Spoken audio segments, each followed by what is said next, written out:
Dalam Bapa dan Putra dan Kudus. Amin. Allah Tritunggal Maha Kudus. Kami bersyukur setiap darah, setiap pengorbanan selalu memberikan dampak yang luar biasa. Stefanus dirajam mati dan disetujui oleh Paulus yang melihat itu. Tapi darah kemartiran Stefanus membuat Paulus menjadi orang hebat dalam kerajaan Allah. Terpujilah namamu kini dan sepanjang masa. Amin. Para saudara, sekali lagi, setiap kemartiran, setiap darah korban,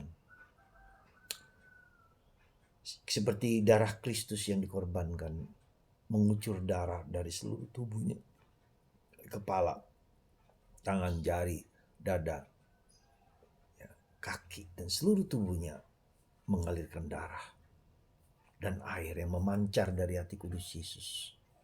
Dan itu menghasilkan banyak jiwa-jiwa diselamatkan. Pengorbanan adalah salah satu unsur penting di dalam kehidupan kekatolikan kita. Dan ini mungkin sesuatu yang agak terabaikan, bukan atau agak disingkirkan dalam perayaan Ekaristi. Orang kurang memperhatikan aspek korban, lebih aspek komunio, kebersatuan. Tidak salah, tetapi saya kira ini yang menjadikan Ekaristi sebagai sesuatu kewajiban yang sekedar dijalankan. Kita tidak melihat altar sebagai korban Yesus yang di anak domba Allah yang dipotong, diperlakukan, dipersembahkan kepada Tuhan.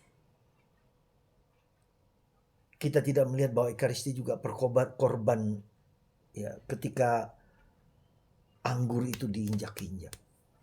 Ketika biji gandum ditumbuk-tumbuk sehingga menghasilkan tepung, menghasilkan roti dan menghasilkan darah. Korban.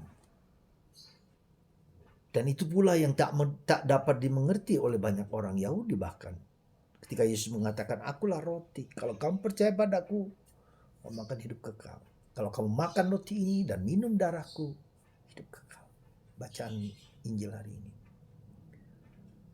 Mungkin kita harus sekali-sekali melihat aspek korban dalam perayaan Ekaristi sehingga kita bisa sadar dan tahu dengan sungguh-sungguh menjalankan perayaan Ekaristi dengan sungguh-sungguh.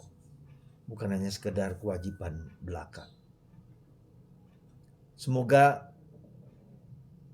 Ekaristi tidak hanya sekedar datang mempersembahkan ikut serta, tapi lebih kepada proaktif.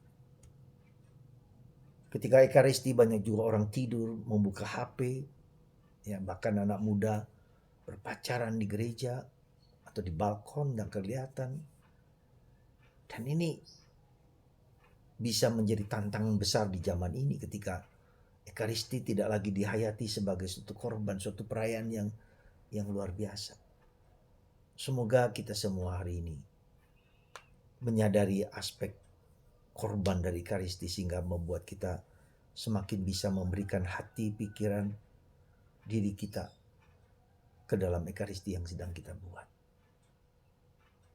Ekaristi yang sedang kita jalankan.